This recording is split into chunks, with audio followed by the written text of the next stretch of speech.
Aujourd'hui, ça fait 2 semaines qu'on est arrivé en Chine. Ça veut dire que la moitié du séjour est déjà écoulée. Le temps a passé tellement lentement puis tellement vite à la fois, comme dans toutes les bonnes aventures, j'imagine. Les photos de Catherine sont presque trop belles, puis moi, je suis presque trop enthousiaste dans les vidéos que je présente de temps en temps. Fait qu'avant que tu quittes ton emploi, ta famille, tes amis, ton chien, pour venir me rejoindre en Chine, ben, je pense que je te dois la vérité. Il y a beaucoup de choses qui sont choquantes pour toi puis moi, les Occidentaux en Chine. La pollution, les mœurs des gens. Les gens se promènent ici en se raclant la gorge à la journée longue. Et puis, si jamais il y a un petit peu de mucus qui se forme, ben alors ils crachent par terre allègrement. Et ça peut être aussi même au restaurant. Fait que ça va comme suit. Il faudrait que je crache, mais j'ai comme j'ai un blocage. Ouais, j'ai carrément un blocage. J'arrive pas à cracher. Mais les autres n'ont pas ce blocage-là, par exemple. Tout le monde c'est freestyle. C'est freestyle. La magnitude, le contraste entre la richesse et la pauvreté, toutes ces choses-là sont vraies, puis on ne peut pas faire autre chose que de les remarquer, de les observer. Ça peut être dérangeant, mais moi, c'est pas ça qui me dérange le plus pour le moment. La raison pour laquelle je me trouve ici avec Catherine a un nom. Elle s'appelle Ficha Dunlop. Il s'agit d'une Anglaise qui a été la première chef occidentale à être diplômée de l'Institut de haute cuisine du Sichuan ici à Chengdu. Et grâce à son travail par la suite, l'Occident a découvert la cuisine chinoise authentique par le biais de recettes manuscrites qu'elle a transmises en anglais, donc dans le reste du monde. Par les écrits de Ficha, si enthousiaste vis-à-vis de la cuisine chinoise, mais aussi par la grande qualité des recettes qu'elle a partagées, elle a initié des centaines, des milliers de personnes à la cuisine chinoise authentique. Et c'est pas pour refaire son livre que je suis venue ici dans le Sichuan, mais pour arriver à la même source d'inspiration que celle qu'elle avait connue jadis. C'est donc avec une déception sans borne que Catherine et moi avons parcouru les rues de Chengdu à la recherche des délicatesses locales tant célébrées dans son ouvrage. On s'est rendu au quartier général de la nouille Dandan, ici à Chengdu. La déception a été cuisante. On s'est rendu dans un hot pot très très célèbre. Malheureusement, à part le côté épicé des plats, les saveurs n'étaient pas au rendez-vous.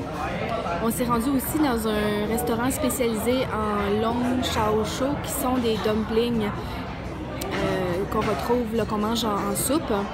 Et puis, le commentaire de Catherine, c'est que ça faisait une bonne soupe au Kleenex.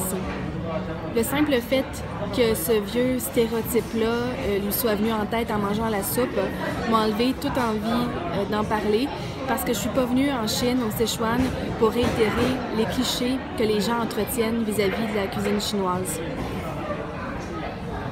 Je suis venue ici pour m'inspirer, pour trouver le meilleur de la Chine, pour le ramener au Québec en le transposant et en l'adaptant aux besoins parce que je suis consciente qu'on n'a pas exactement ni les mêmes ingrédients ni les mêmes goûts.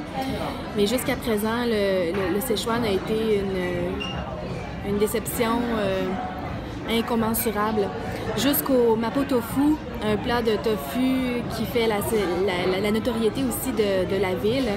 On s'est rendu à la maison mère, Chen Mapo Tofu, pour manger un plat qui était en fait un ramassis d'huile avec des petits cubes de tofu qui goûtaient pas grand-chose, sinon l'épice principale qui avait été placée à l'intérieur, le poivre du Sichuan mala.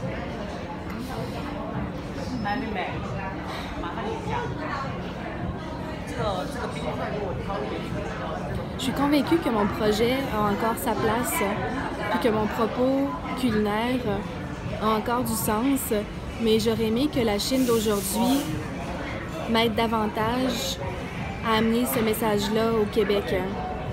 Or, la Chine d'aujourd'hui n'est pas nécessairement ce que j'aurais le goût de voir. Aujourd'hui, je t'ai amené au Man Coffee, qui est un grand café d'environ 150 places, qui est en fait une franchise nord-coréenne installée en Chine depuis quelques années, puis qui est le principal compétiteur de Starbucks. J'ai dit nord-coréen, je voulais dire sud-coréen, évidemment. À Chengdu seulement, il y en a 2, mais il y en a aussi dans toutes les grandes villes de Chine. L'endroit est toujours plein, et non pas plein d'Occidentaux, plein de Chinois. Ils viennent chez Man Coffee, pas parce qu'ils aiment le café, les Chinois n'aiment pas le café, ils trouvent que c'est trop amer, mais bien parce que les prix sont relativement élevés et puis que le café est associé à l'Occident et puis que pour eux, le fait de consommer un produit occidental, c'est un signe de raffinement qui exprime leur statut, leur multiculturalisme. Donc, à Man Coffee, les gens vont payer environ 6 ou 7 $ pour leur café latte et puis peut-être un 10-12 $ de plus pour un beau plat de gaufres ou de pain doré. Par rapport aux standards locaux, c'est des prix qui sont complètement astronomiques, mais pourtant, l'endroit est plein, complètement plein de gens, la journée longue. Ce qui veut dire que pour le Chinois d'aujourd'hui, à Chengdu, en région, cette formule-là, elle fonctionne. C'est quelque chose d'attrayant qui représente là où les gens en sont rendus dans leur consommation. Doucement, je me rends aussi à l'évidence que la Chine d'aujourd'hui n'est pas nécessairement ce que moi j'aimerais voir, mais bien ce qu'elle est devenue. J'arrive jamais à dire si j'ai le rhume ou si la pollution. Ça doit être normal. Je sais pas comment ils font. Puis il y a mes cheveux, je sais juste plus quoi faire. Puis ma peau. C'est ça qui arrive quand tu manges trop d'huile puis pas assez de légumes crus. Je sais ce que tu penses. C'est l'aventure. Oui, l'aventure.